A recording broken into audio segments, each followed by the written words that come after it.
इतिहास में पढ़ाया जाता है कि ताजमहल का निर्माण कार्य 1632 में शुरू और लगभग 1653 में इसका निर्माण कार्य पूर्ण हुआ। अब सोचिए कि जब मुमताज़ का इंतकाल 1631 में हुआ तो फिर कैसे उन्हें 1631 में ही ताजमहल में दफन कर दिया गया, जबकि ताजमहल तो 1632 में बनना शुरू हुआ था। यह सब मनगढ़ंत बातें हैं जो अंग्रेज और मुस्लिम इतिहासकारों ने 18वीं सदी में लिखी।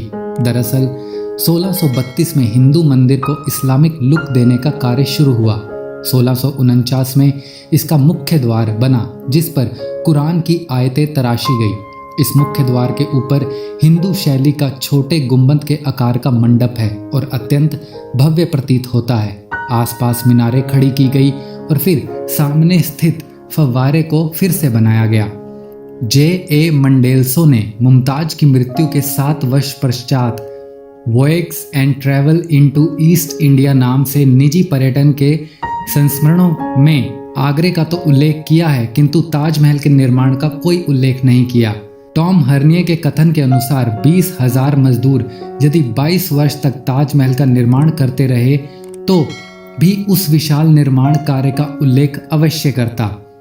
ताज के नदी के तरफ के दरवाजे के लकड़ी के टुकड़े की एक अमेरिकन प्रयोगशाला में की गई कार्बन जांच से पता चला कि लकड़ी का वो टुकड़ा शाहजहां के काल से 300 वर्ष पहले का है, क्योंकि ताज के दरवाजों को 11वीं सदी से ही मुस्लिम आक्रमणों द्वारा कई बार तोड़कर खोला गया है और फिर से बंद करने के लिए दूसरे दरवाजे भी लगाए गए हैं।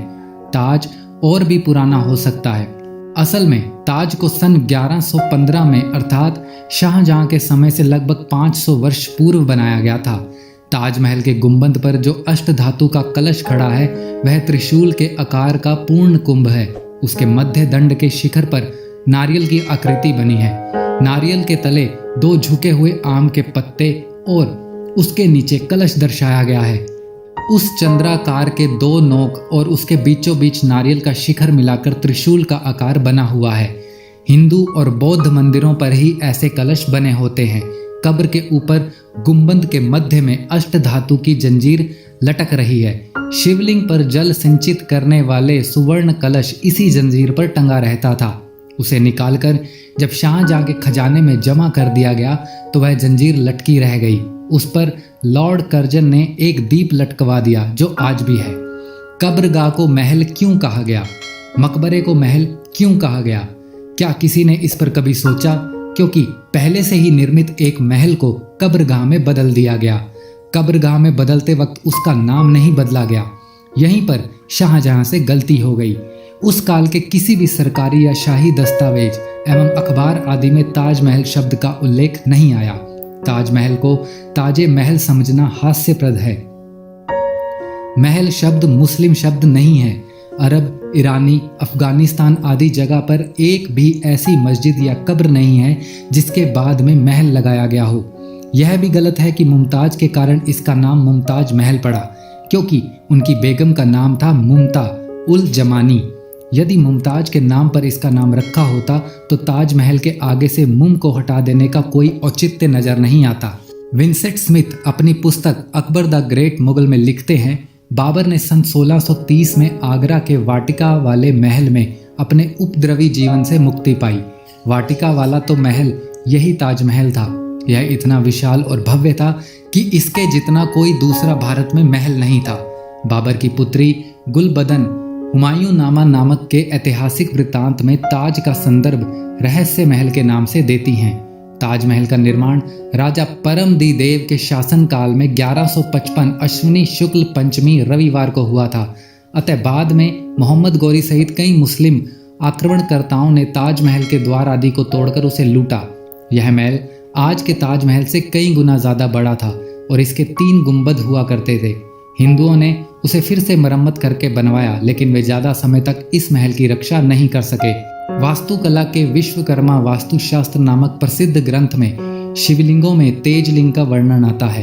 ताजमहल में तेजलिंग प्रतिष्ठित था, इसीलिए इसका नाम तेजो महाल्य पड़ा था। शाहजहां के समय यूरोपीय देशों से आने वाले कई लोगों ने भवन का उल्लेख ताजे महल के नाम से किया है, जो कि उसके शिव मंदिर वाले परंपरागत संस्कृत नाम तेजो महाल्य से मेल खाता है। इसके विरुद्ध शाहजहां और औरंगजेब ने बड़ी सावधानी के साथ संस्कृत से मेल खाते इन शब्दों का कहीं पर भी प्रयोग न करते हुए उसके स्थान पर पवित्र मकबरा शब्द का प्रयोग किया है। ओक के अनुसार हुमायूं, अकबर, मुमताज, एतमातुदौला और सफदरजंग जैसे सारे शाही और दरबारी लोगों को हिंदू महलों या मंदिरों में दफनाया गया है। ताजमहल तेजो महल शिव मंदिर है। इस बात को स्वीकारना ही होगा कि ताजमहल के पहले से बने ताज के भीतर मुमताज की लाश दफनाई गई, ना कि लाश दफनाने के बाद उस पर ताज का निर्माण किया गया। ताजमहल शिव मंदिर को इंगित करने वाले शब्द तेजो महाल्य शब्द का अप्रभंश है। तेजो महाल्य मंदिर में अग्रेश्वर महादेव प्रतिष्ठित थे। देखने वालों ने अवलोकन किया है कि तहखाने के अंदर कब्र वाले कमरे में केवल सफेद संगमरमर के पत्थर लगे हैं, जबकि अटारी व कब्र वाले कमरे में पुष्पलता आदि से चित्रित चित्रकारी की गई है। इससे साफ जाहिर होता है कि मुमताज के मकबरे वाला कमरा ही शिव मंदिर की गर्भगृह है। संगमरमर की जाली में 108 कलश चित्रित हैं। उसके ऊपर 108 कलश आरूढ़ हैं। हिंदू मंदिर परंपरा में 108 की संख्या को पवित्र माना जाता है। तेजो महाल्य उर्फ ताजमहल को नागनाथेश्वर के नाम से जाना जाता था, क्योंकि उसके जलहरी के नाग के द्वारा लपेटा हुआ जैसा बनाया गया था। यह मंदिर विशालकाय महल क्षेत्र में था। आगरा को प्राचीन काल में अंगिरा कहते थे, क्योंकि यह ऋषि अंगिरा की तपोभूमि थी। अंगिरा ऋषि भगवान शिव के उपासक थे। बहुत प्राचीन काल से ही आगरा में 5 शिव मंदिर बने थे। यहाँ के निवासी सदियों से ही इन 5 शिव मंदिरों में जाकर दर्शन व पूजन करते थे, लेकिन अब कुछ सदियों से बालकेश्वर, पृथ्वीनाथ, मनकामेश्वर और राजराजेश्वर नामक केवल 4 ही शिव मंदिर शेष हैं। 5वें शिव मंदिर को सदियों पूर्व कब्र में बदल दिया गया। स्पष्टतः वह 5वां शिव मंदिर आगरा के इष्ट देव नागराज अग्रेश्वर महादेव नागनाथेश्वर ही हैं, जो कि तेजो महाल्य मंदिर उर्फ ताजमहल में प्रतिष्ठित थे। यह विषय कि ताजमहल सच में शाहजहां द्वारा बनाया गया था या यह एक हिंदू स्मारक था या हिंदू शिव मंदिर था, यह एक चर्चा का विषय है और इस पर चर्चा होनी ही चाहिए और इसकी अच्छे से जांच होनी चाहिए।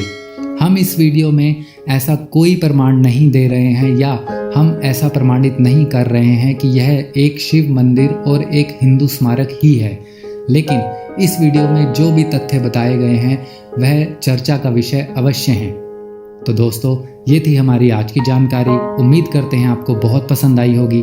ऐसी ही और जानकारी प्राप्त करने के लिए प्लीज़ हमारे चैनल को सब्सक्राइब करें और अपने सुझाव हमें कमेंट बॉक्स में भेजें। धन्यवाद।